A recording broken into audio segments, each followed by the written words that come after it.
Hello everyone and welcome back to my channel. In the last lecture, we started our discussion on solving the incompressible Navier-Stokes equation using the simple algorithm, and I walked you through a solution procedure in a very rudimentary way.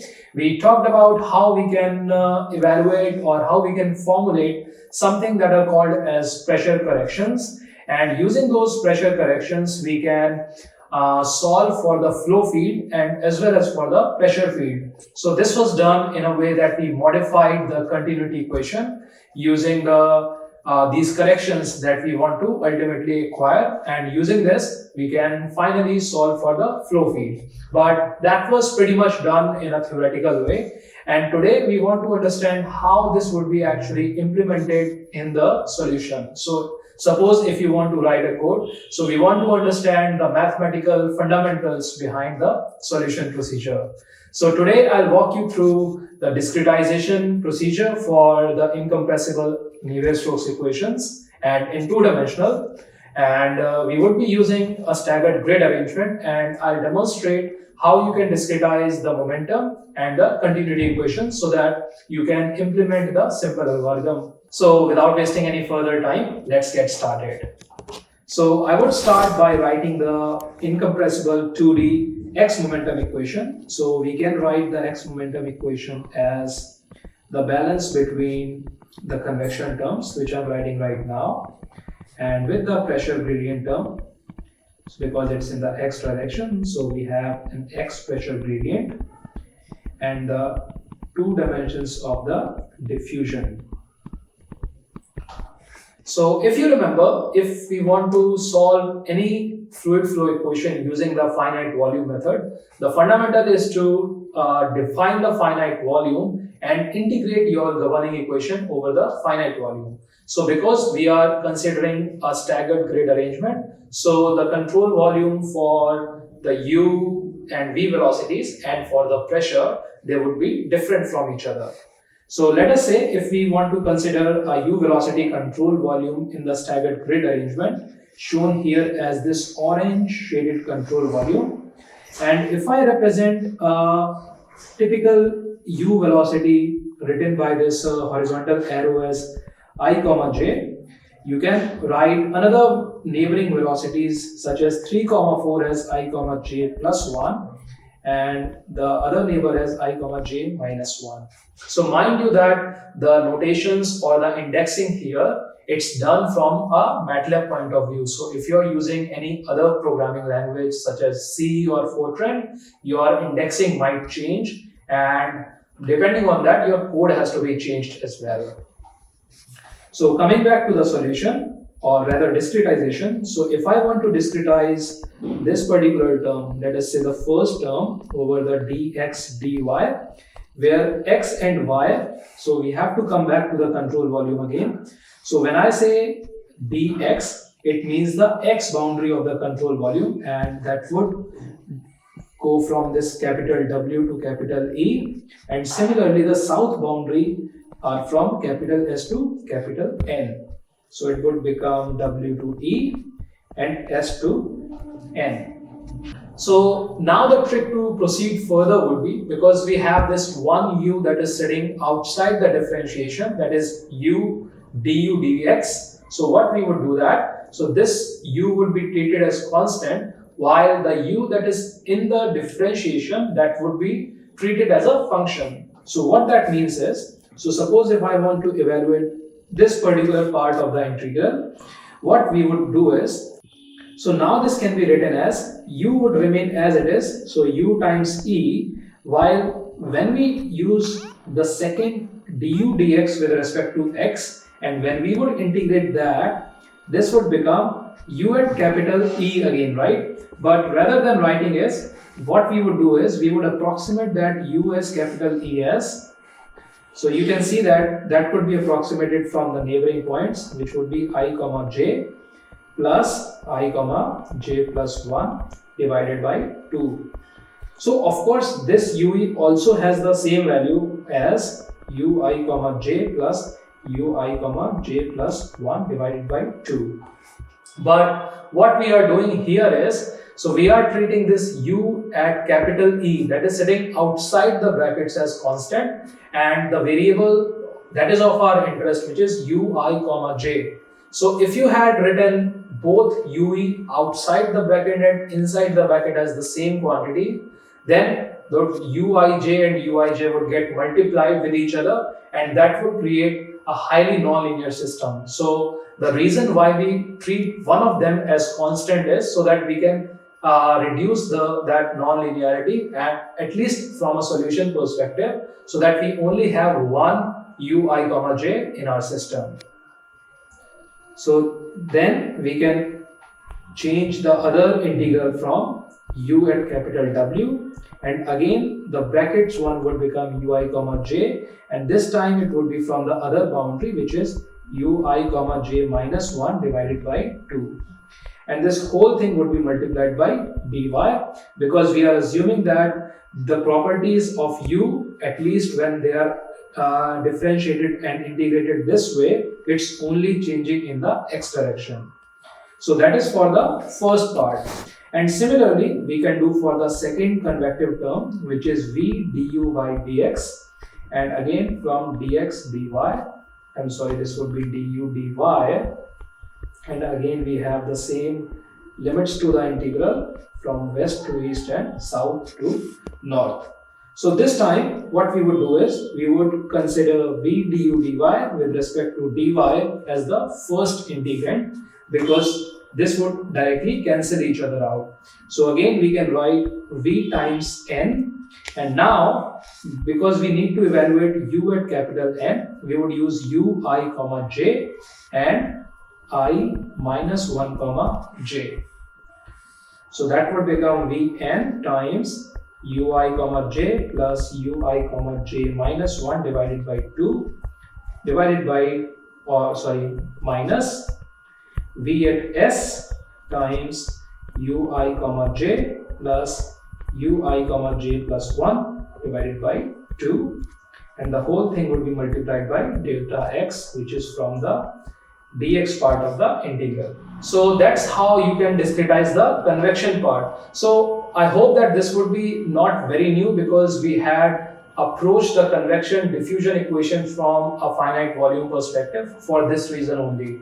So this is just the convection part, and now we can look at the diffusion part. So diffusion part is again very simple. We have a second order gradient and we would integrate it over the control volume.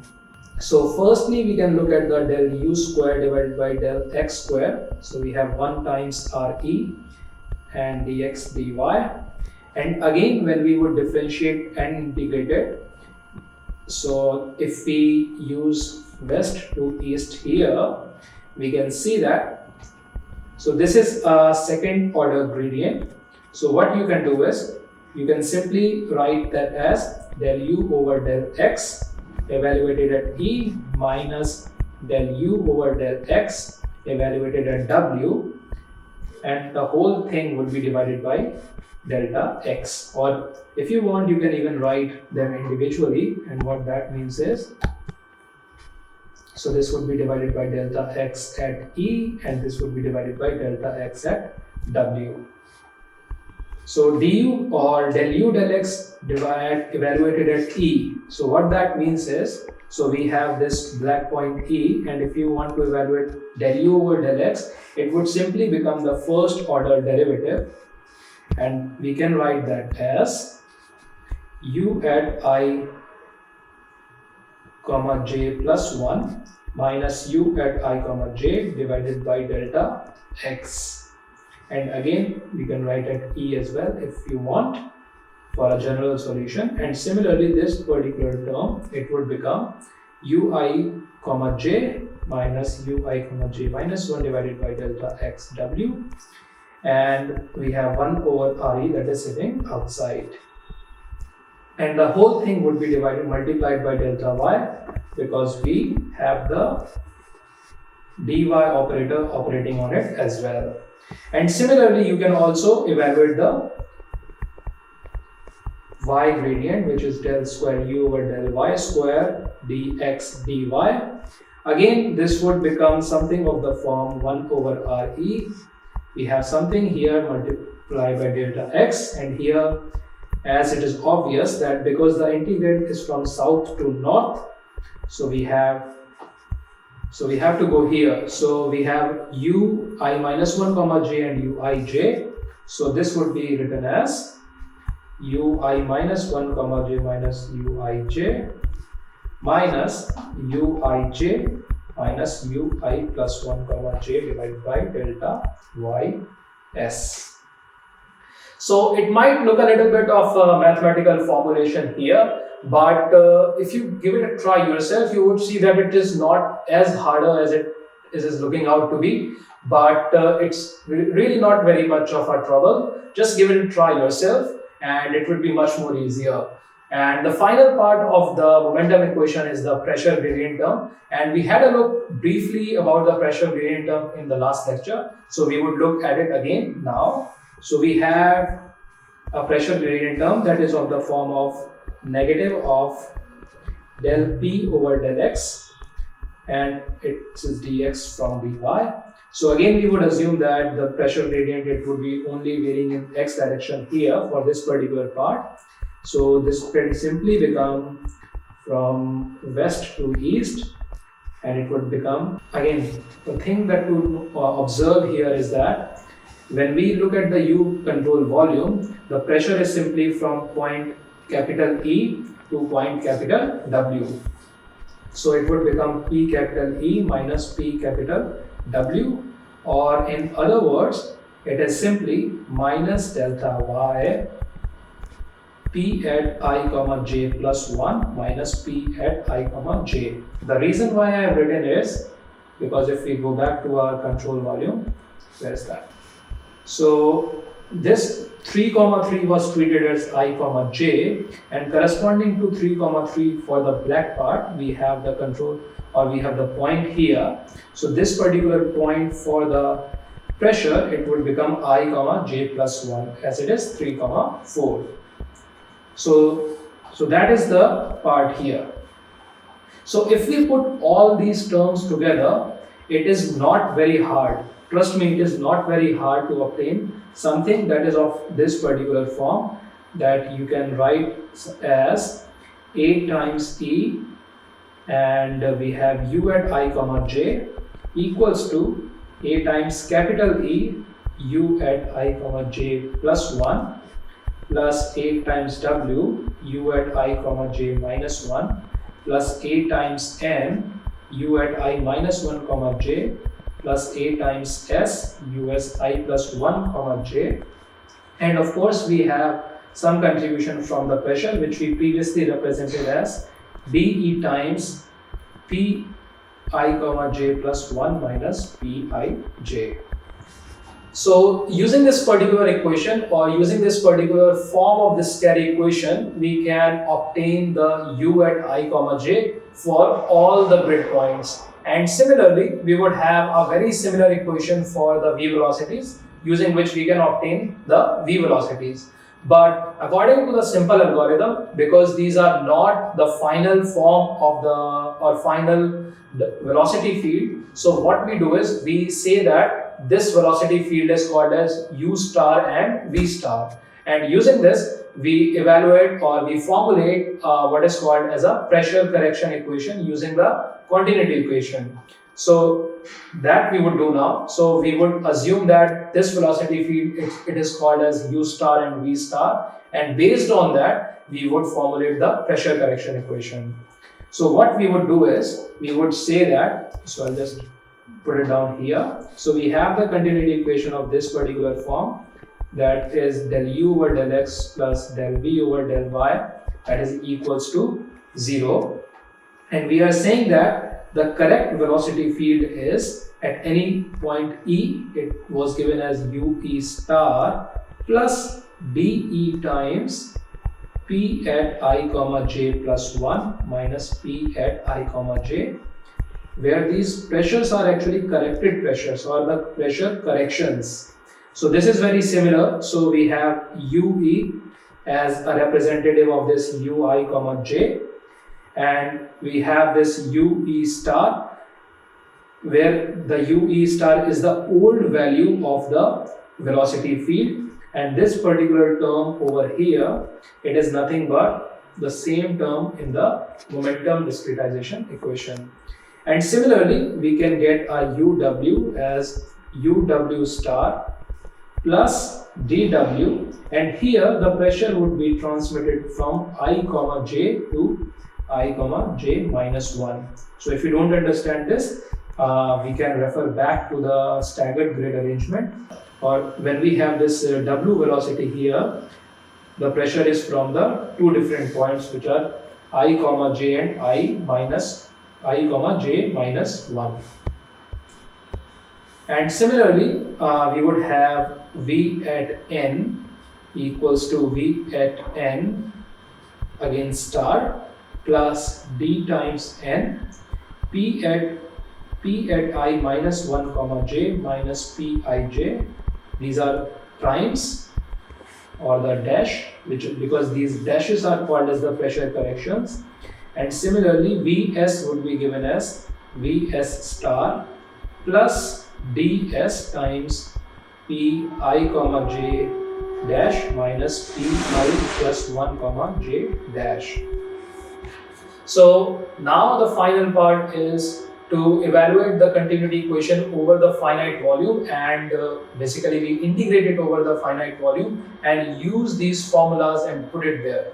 So what happens when we do that is, so we have a 2D control volume which has del u over del x, and when you integrate it over dx and dy, what it means is we get u times e minus u times w, and this thing whole is multiplied by delta y. And similarly, we have a term for del v over del x, del y, I'm sorry, this is equals to 0, and this would become vn minus vs times delta x equals to 0. So what you do next is you substitute these four equations here. So when you do that, you get something that is of the form. So here we want to evaluate this pi comma j. So pi comma j is the variable that we are after. So you can imagine that once you rearrange this equation, this pij term can be extracted on the left hand side, and we can write that ap pij prime, this is equals to ae, or I'll just use a general form here. So rather than writing all the four terms, what I'll do is I would write this as A neighbors, P neighbors, and P dash neighbors rather, because these are the pressure corrections, plus a constant term which is called as B. So I would just, for if you want to try it out yourself, B should come out to be negative of ui comma j minus ui comma j minus 1 times delta y plus vi comma j minus vi minus 1 comma j times delta x.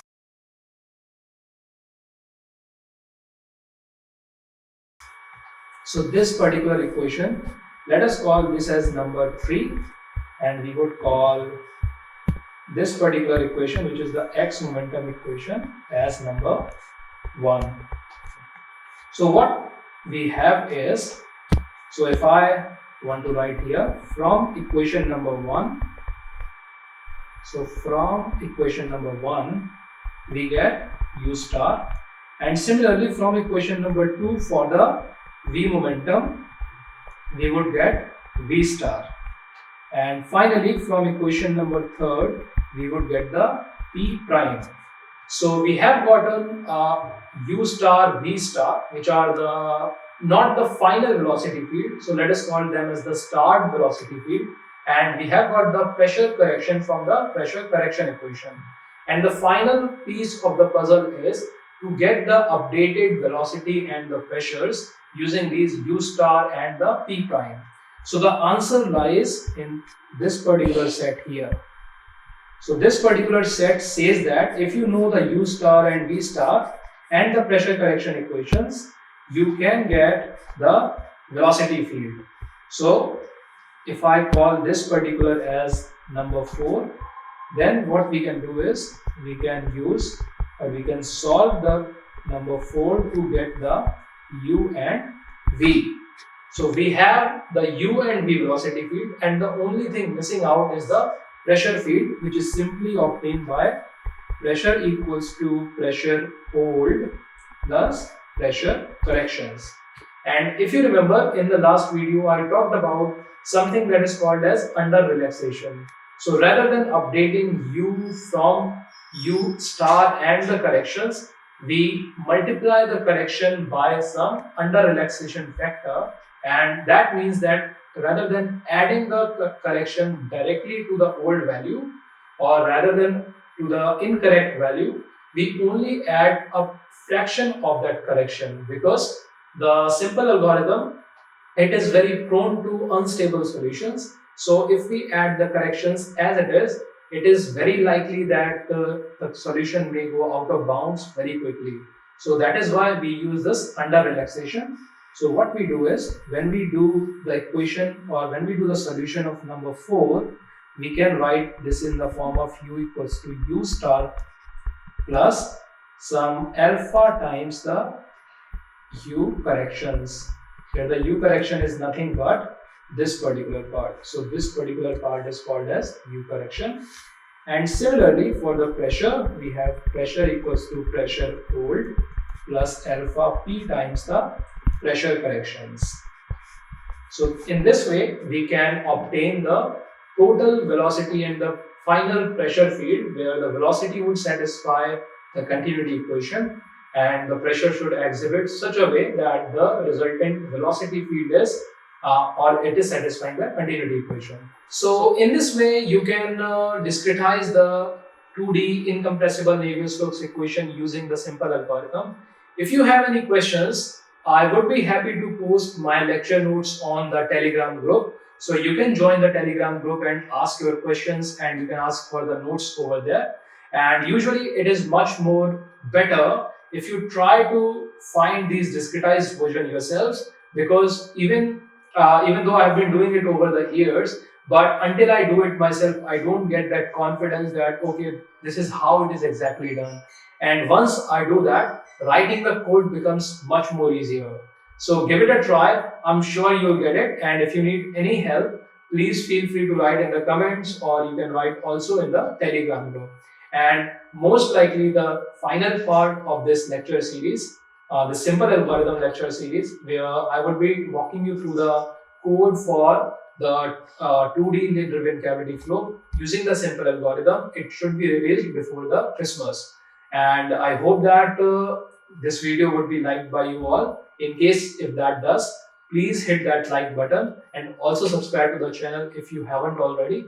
This really helps me to keep the channel running and growing. And until then, I'll see you in the next video. Until then, take care and bye-bye.